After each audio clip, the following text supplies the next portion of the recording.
ఆర్మా వార్తలకు స్వాగతం. తాగునీరు లేదు, అడవికి దారి లేదు. ఇది చమర్త కండ్రిగ గిరిజనుల బతుకు బండిని ఆపేసిన మైనింగ్ మాఫియా. తిరుపతి జిల్లాలోని పీవీపురం పంచాయతీ పరిధిలో గల చమర్తి కండ్రిగ గిరిజన వాసులు ఇప్పుడు అడవిని చూడలేని పరిస్థితిలో ఉన్నారు. వారికి జీవనాధారమైన అడవిలో వెళ్లే దారిని ప్రైవేట్ క్వారీలు మూసివేశాయి. సెవెన్ హిల్స్, లక్ష్మీ నరసింహ, లక్ష్మీ బాలాజీ వంటి సంస్థలు అనుమతులకు విరుద్ధంగా భారీ పేళ్లతో తవ్వకాలు చేస్తున్నారు. దీని ప్రభావంతో గిరిజన ఇళ్లకు పగుళ్లు, భూములు కదలికతో బెదిరిపోతున్నారు. తాగునీటి సమస్య మరింత తీవ్రమైంది. బావులు ఎండిపోయాయి, పైపు లైన్లు దెబ్బతిన్నాయి. వన సంపదలపై ఆధారపడిన గిరిజన జీవన విధానాన్ని ఇది గట్టి దెబ్బ. ఈ సమస్యను ఆర్మా ఛానల్ ప్రసారం చేసిన అనంతరం చమర్తి కండ్రిగ గ్రామ పరిస్థితులపై అనేక మంది నేతలు స్పందిస్తున్నారు. ప్రస్తుతం సిపిఐ పార్టీ ముందుకు వచ్చి సమస్యను పరిష్కరించేందుకు పోరాటం ప్రారంభించింది. సిపిఐ నేత చినరాజు నేతృత్వంలో తహసీల్దార్ కార్యాలయం ఎదుట గురువారం గిరిజనులు ఆందోళన చేపట్టారు. సర్వే నంబర్ 10, 23, 27లోని భూములు ఆక్రమించబడ్డాయని ఆరోపించారు. తహసీల్దార్ రాజశేఖర్ స్పందిస్తూ క్షేత్రస్థాయిలో పరిశీలించి తగిన చర్యలు తీసుకుంటారని హామీ ఇచ్చారు. ఈ ఆందోళనలో రైతు సంఘం, గిరిజన సంఘం, దళిత సంఘ నాయకులు భాగస్వాములయ్యారు. గ్రామ ప్రజలు అధిక సంఖ్యలో హాజరై తమ బాధలను అధికారులకు విన్నవించారు. పంట కాలువలను వెంటనే సర్వే చేయాలి. దళితుల ఐక్యత, దళితులకు ఇచ్చిన సాగు భూముల్ని, దళితులకు ఇచ్చిన సాగు భూముల్ని వారి అక్రమాలు వారి యజమానులపై చర్యలు, వారి అక్రమాలు, అన్యాయాలపై దర్యాప్తు చేయాలి.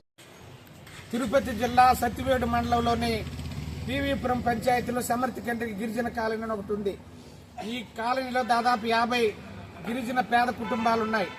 అక్కడ చుట్టూ కూడా లక్ష్మీ నరసింహ అని, శ్రీ లక్ష్మీ బాలాజీ అని, 7 హిల్స్ అని పెద్ద పెద్ద క్వారీలు 3 అక్కడ ఏర్పాటు చేశారు. సరే, క్వారీలు ఏర్పాటు చేయడం, అందులో వచ్చే కొంకర వల్ల అభివృద్ధి అవడం, శ్రీ సిటీలో పెద్ద పెద్ద ఫ్యాక్టరీలు కట్టడం సంతోషమే. కానీ అదే సమయంలో అక్కడ గిరిజనులు జీవిస్తూ ఉంటే వాళ్ళ బాగోగులు చూడకుండా, వాళ్ళని పట్టించుకోకుండా దళితులకు ఇచ్చిన భూములను కూడా అక్రమంగా స్వాధీనాలు చేసుకుని అక్కడ క్వారీలు తవ్వుతా ఉన్నారు. అదేవిధంగా గిరిజనులకు ఇచ్చిన పట్టాలు 99లో ఇచ్చారు. మేము కూడా అనేక సార్లు అడిగాము ఇక్కడ తహసీల్దార్ని, వాళ్ళ భూములు ఎక్కడా వాటిని నిర్ధారించండి, కొలత చేసి వాళ్ళకి చూపించండి అని చెప్పి. అవి చూపారు. అలాగే ఓబులరాజు కండ్రిగలో 2005లో దాదాపు 50 ఎకరాల భూమి దళితులకు ఇచ్చారు. ఆడ మాలలో మాదిగలు ఇరు వర్గాలు ఉన్నారు.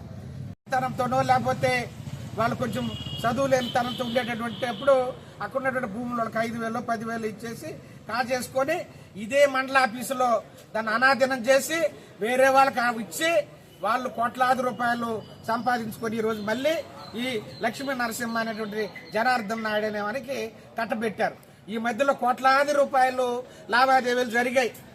కరుణాకర్ రెడ్డి, లేకపోతే ఈయన కోదండపాండి రాజు, తర్వాత మళ్ళీ వీరేందర్ రాజు, లేకపోతే 7 హిల్స్ విజయశేఖర్ ఆయన కొనడం.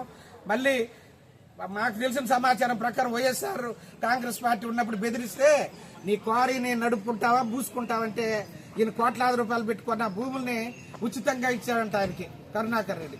ఆయన జనార్దన్ నాయుడికి అమ్మాడు. దేనికి? కాంట్రాక్టర్ దక్కించుకోవడానికి, ఇతడు పేదోళ్ళ భూములు దుబ్బేసుకునే దానికి, కోర్టు సంపాదించుకునే దానికి వెనకపోతాయి. అసలు వాళ్ళిద్దరి మధ్య గొడవ రాకూడదు, శాంతి భద్రతల సమస్య వస్తుంది. చూడండి, అంటే ఇంతవరకు పట్టించుకున్న పాపాన ఇక్కడ ఎవరులే. ఇక్కడ ఒక ఆయన డిప్యూటీ తహసీల్దార్ ఉన్నాడు. ఆ రోజు తహసీల్దార్ విజయవాడ పోతే నేను 2-3 రోజుల్లో దాన్ని అట్టే తీర్చేస్తానని అన్నాడు. ఇంతవరకలే. ఇవంతా ఏంటంటే ప్రజల్లో మార్పు రావాలి, వీళ్ళందరూ నిలదీయాలి. మేము అదే చెప్తున్నాం, సక్రమైన పద్ధతులు పనిచేయకపోతే కమ్యూనిస్ట్ పార్టీకి ఇలాంటి సమస్యలు ఉన్నటువంటి వాళ్ళందరినీ ఉడ్డ చేర్చుకొని మీ కథ ఏదో తేలుస్తాం, మీ అధికారుల కథ. ఈరోజు సర్వే చేయండి, జాయింట్ సర్వే చేయండి. వాళ్ళు మీరు వాళ్ళ దగ్గర మ్యాప్లు ఉంటాయి కదా, వాళ్ళ భూమి లేదని మీ దగ్గర ఉంటాయి కదా, ఏ భూమి ఎక్కడని ఏం తెలుసు కదా, వచ్చి సర్వే చేయాలి కదా. అది చేయకుండా వాళ్ళ దగ్గర బేరాలు మాట్లాడుకోవడానికి అప్పుడే వచ్చిపోయారంట క్వారీ యజమానులు. తెల్లారికల్లా వచ్చి వీళ్ళకి చెప్పేసిపోతారు. ఇటు కుదరదు, నరి రోడ్లో ప్యాంట్ సొక్క ఇప్పేస్తాం. ఏం చేస్తారు చేసుకోండి, జైల్లో పెడతారు పెట్టండి, కేసులు పెడతారు పెట్టండి. అని మాకు బాగా 6 రోజులు ఉన్నాం మేము. మాకు అయ్యేంత భయం లేదు. కాబట్టి మేము అడిగేది ఒకటే, సమర్థ కండ్రిగలో ఉన్నటువంటి గిరిజనులకు దారి ఇవ్వాలి, వాళ్ళ ఇంటి పట్టాలు చూపియాలి. ఓబుల్ రాజు కండ్రిగ దళితులకు ఇచ్చిన పట్టాల భూములు వాళ్ళకి కొలిసి వాళ్ళకి ఇవ్వాలి. అలాగే ఈ భూములు, ఈ అనాధీనంలో ఉన్న భూములు, లేకపోతే ఈ గుడులకు సంబంధించిన మాన్యాలు, ఇలాంటి భూములన్నీ కూడా సర్వే చేసి దాన్ని నిగ్గు తేల్చాలి. లేకపోతే మేము ఇక్కడే నిరాహార చేసి కూర్చుంటాం రాబోయే కాలంలో. అక్కడ ఏంటంటే క్వారీలు పెట్టుకున్నారు, వాళ్ళు పర్మిషన్ వచ్చినారు, పెట్టుకుంటే ఇబ్బంది లేదు. ఈ లక్ష్మీ నరసింహ అనేటటువంటి వాళ్ళు పంట కాలువలు, ఈ దేవాల మాన్యాలు, గ్రామం మీరు గ్రామానికి ఇప్పుడు హ్యామ్లెట్ విలేజ్ పీవీపురం మెయిన్ ఉంటుంది. హ్యామ్లెట్ గిరిజన కాలనీ అని ఉంటుంది, పేరు పెట్టుకుంటారు కదా. ఎన్ని కుటుంబాలు ఉన్నాయి అక్కడ? 55 కుటుంబాలకి మీకు రేషన్ కార్డులు ఉన్నాయా?